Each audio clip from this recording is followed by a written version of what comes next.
طرف گامزن کر رہے ہیں، ایک ایک ذرا ہمیں الگ الگ ہدایت دے رہا ہے، ایک ایک لفظ ہمیں الگ الگ ہدایات دے رہا ہے کہ تم انسان ہو، گناہوں کا پتلا ہو، اگر تم جنت میں جانا چاہتے ہو تو اس قرآن کو اپنے دل میں محفوظ کر لو۔ اس بات کا بھی ذکر ہے کہ ایک وقت آئے گا جب ہم سے قرآن چھن جائے گا، تب ہم کیا کریں گے؟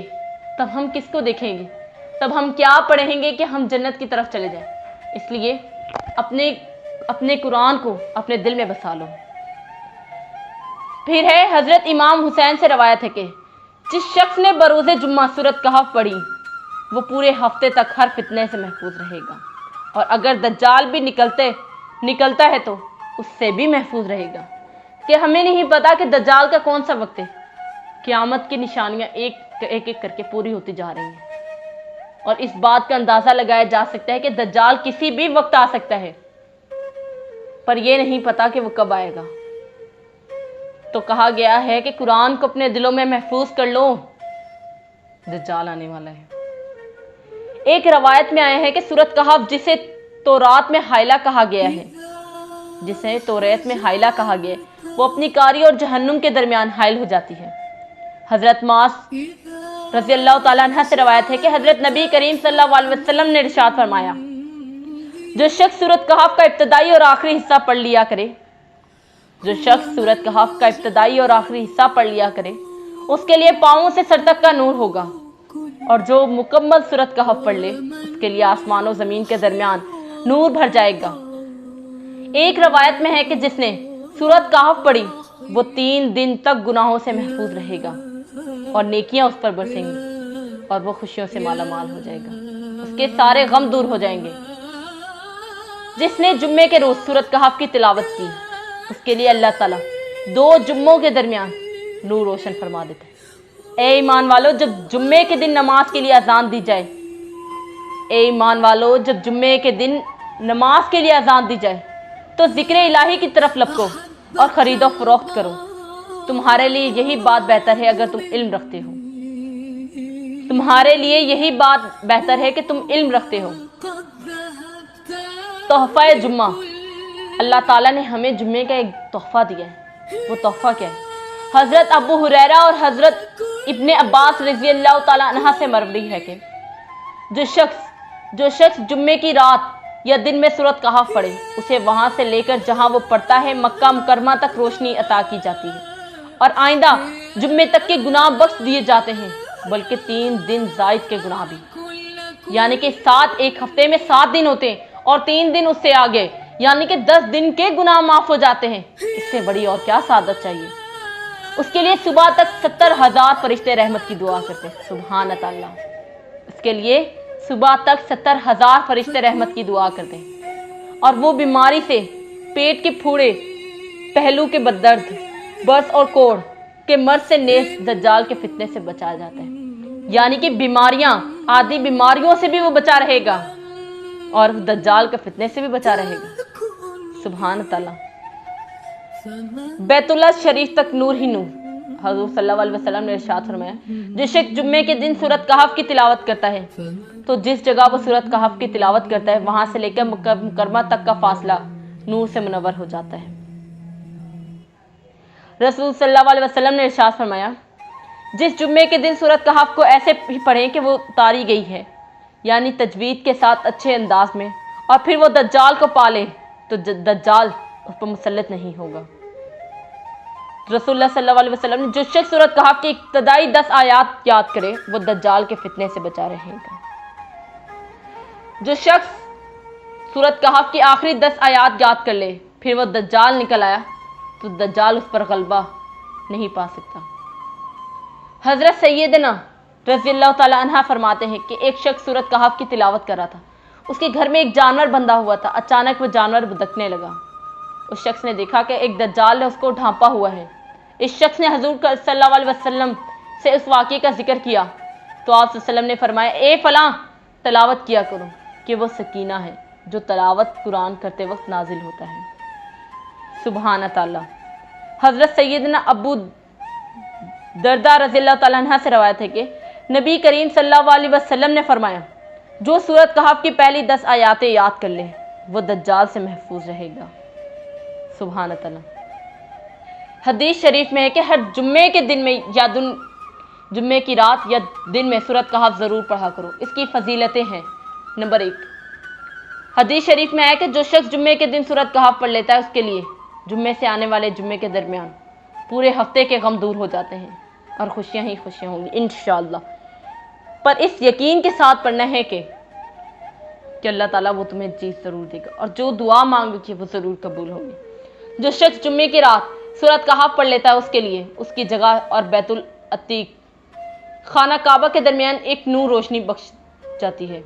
ایک روایت میں ہے کہ جس شخص نے سورۃ کہف جس طرح اتری اس طرح پڑھ لی اس کی جگہ اور مکہ مکرمہ کے درمیان ایک ضیاء پاش روشنی بکھیرنے والا نور بنی رہتی ہے۔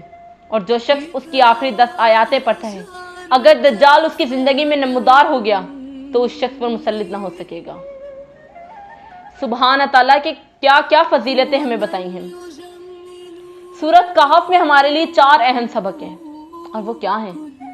پہلا سبق ہمارے لیے یہ ہے کہ اللہ ہمیں ایمان سے آزماتا ہے تاکہ وہ دیکھ لے اور ہم بھی دیکھ لیں کہ ہم اپنی زبانوں کے دعووں کی کتنے سچے ہیں، اور پھر جب ہم اس کی آزمائش میں ثابت قدم رہتے ہیں اور ڈگمگاتے نہیں ہیں تو اللہ ایسے طریقوں سے ہماری مدد فرماتا ہے جو انسانی سمجھ سے باہر ہے۔ سبحان تعالیٰ کہ اللہ تعالیٰ ہم پر سختیاں لاتا ہے۔ جب ہمارے اوپر پریشانی آتی ہے تو ہم اللہ کو بھول جاتے ہیں، ہمارے گھر خوشیاں آتی ہیں تو ہم اللہ کو بھول جاتے ہیں، اور جب پریشانیاں آتی ہیں تو سجدوں میں پڑ جاتے ہیں۔ اللہ تعالیٰ پریشانیوں سے ہمیں آزماتا ہے، ہم پر خوشیاں دیتا ہے، ہم پر غم دیتا ہے۔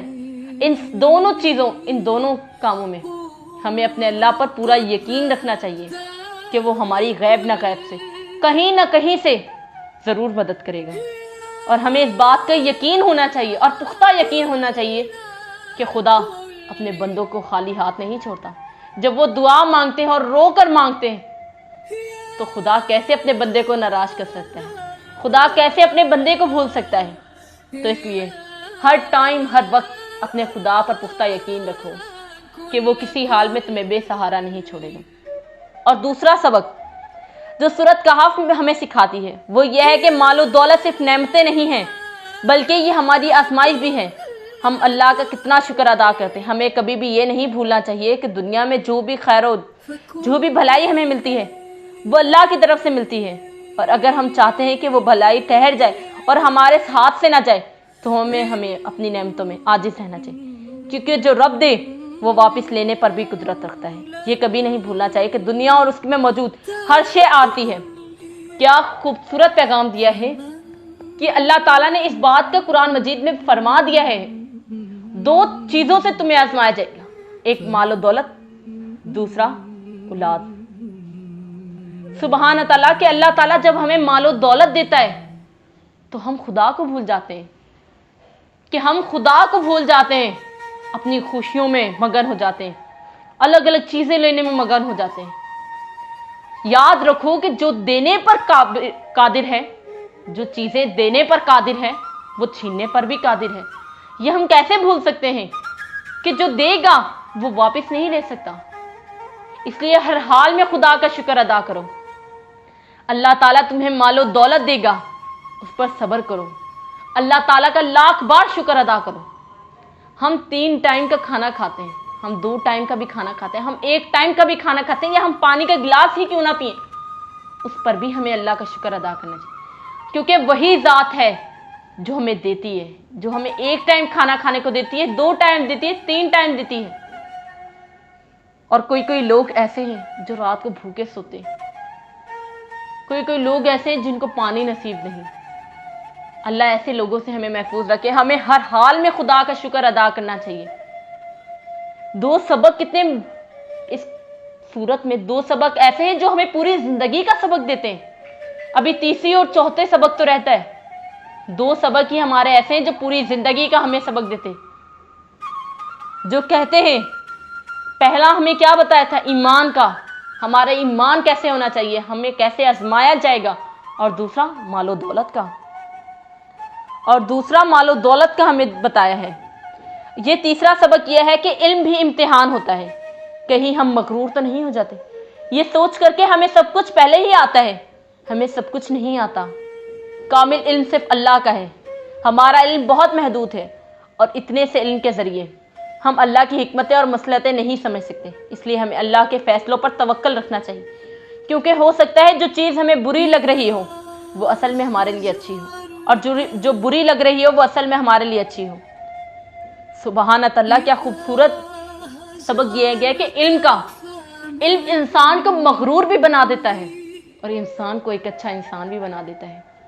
جو شخص غرور میں رہے گا، جو شخص کہے گا کہ میرے پاس سارا علم ہے، تو ایک نبی پر بھی ایسا واقعہ آیا تھا جس نے کہا تھا کہ میرے پاس دنیا کا سارا علم موجود ہے. تو اللہ تعالیٰ نے اسے کیسا سبق دیا تھا؟ اللہ تعالیٰ نے اسے بتایا تھا کہ تمہارے پاس ابھی کوئی علم نہیں ہے، جتنا میں تمہیں دے سکتا ہوں اتنا علم ہے تمہارے پاس. یہی بات ہے کہ اگر ہمیں علم ہے تو اس علم کو ہم اچھی جگہ استعمال کریں. اس کو ہم بھولیں نہیں کہ یہ جو علم دیا ہے یہ بھی دینے والی اللہ تعالیٰ کی ذات ہے. اس بات کو ہمیں کبھی نہیں بھولنا چاہیے. ہمیں مغرور نہیں ہونا چاہیے.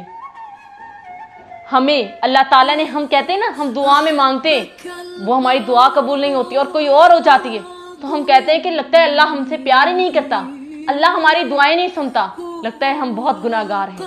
نہیں، اللہ ہر کسی کی دعا سنتا ہے. ہندو، غیر مسلم، اللہ مسلمان، ہر کسی کی دعا سنتا ہے. فرق صرف اتنا ہے جو ہمارے لیے اچھا ہے صرف ہمیں وہ عطا کیا جاتا ہے. سبحان اللہ کہ جو ہمارے لیے اچھا ہے ہمیں صرف وہ عطا کیا جاتا ہے، جو ہمارے لیے اچھا نہیں ہے وہ ہمیں نہیں دیا جاتا. اور ہم پھر کہتے ہیں کہ لگتا ہے اللہ ہم سے محبت ہی نہیں کرتا، کہ اللہ ہم سے محبت ہی نہیں کرتا اور ہمیں کچھ دیتا ہی نہیں ہے. جو شخص، چوتھا سبق یہ ہے کہ طاقت بھی اللہ کی طرف سے ہے، آزمائش ہوتی ہے، اور جس انسان کو طاقت دیتا ہے وہ اس انسان کو اس بات پر آزماتا ہے کہ وہ اس طاقت کو انصاف کے لیے استعمال کرتا ہے یا پھر کمزور کو کچلنے کے لیے استعمال کرتا ہے. نیز ہر شے ہمارا امتحان ہے. یہ چاروں طرف مخلوق مختلف کہانیاں ہمیں ایک ہی سبق دیتی ہیں، اور وہ سبق یہ ہے کہ ہر چیز اپنے ساتھ ٹیسٹ لے کر آتی ہے، اور وہ اس ٹیسٹ میں بس وہی پاس کر سکتا ہے جو اپنے رب کو نہیں بھولتا. کیونکہ انسان کی فطرت یہ ہے کہ وہ نعمت عطا ہو جائے پر سرکش ہو جاتا ہے اور اپنی حدود بھول جاتا ہے، اور اس کی یہ حرکت خدا تعالیٰ کو پسند نہیں. مت بھولا کرے کہ نعمتیں اپنے ساتھ بہت سی ذمہ داریاں لے کر آتی جو ہمیں پوری کرنی ہوتی ہے. چوتھا سبق ہمیں کیا دیا گیا ہے کہ طاقت، اللہ اسی انسان کو طاقت دیتا ہے جو انصاف سے کام لے. اللہ ہر کسی کو طاقت نہیں دیتا. یہ چاروں سبق کا ہمیں کیا ملتا ہے کہ جو چیز اپنے ساتھ آتی ہے وہ امتحان لاتی ہے، اور اس امتحان کو وہی پاس کر سکتا ہے، اس امتحان کو وہی پاس کر سکتا ہے جو اللہ پر پورا یقین رکھتا ہو، جو اللہ پر پورا یقین رکھتا ہو. سورۃ کہف میں ایک سبق ہمارے لیے یہ بھی ہے کہ جب کچھ ایسا ہماری زندگی میں ہو رہا ہو جس کی سمجھ نہ آئے تو ہمیں صبر کر لینا چاہیے، کیونکہ ضروری نہیں ہے کہ ہمیں ہر چیز کی حکمت فوراً ہی سمجھ آ جائے. کبھی کبھی یہ باتیں وقت کے ساتھ ہی سمجھ آتی ہیں، وقت سارے راز کھول دیتا ہے. کچھ چیزیں نصیب کا حصہ نہیں بھی ہوتی، پر تمہارا صبر اور تمہارا یقین تمہیں اس منزل تک لے جاتا ہے جہاں کن ہوتا ہے. اور اللہ فرماتا ہے تم صبر کی انتہا کر دو، میں معجزوں کی انتہا کر دوں. کیا خوبصورت بات اللہ تعالیٰ فرماتا ہے کہ تم صبر کی انتہا کر دو، میں معجزوں کی انتہا کر دوں گا. سبحان اللہ، اس سے بڑی سعادت اور ہمارے لیے کیا ہوگی. نبی کریم صلی اللہ علیہ وسلم نے فرمایا کہ جو شخص جمعے کے دن سورۃ کہف کی تلاوت کرے تو اس کے لیے 2 جمعوں کے درمیان نور روشن ہو جاتا ہے. سبحان اللہ، جو شخص جمعے کے دن سورۃ کہف پڑھتا ہے اس کے لیے 2 جمعوں کے درمیان ایک نور روشن ہو جاتا ہے. سبحان اللہ.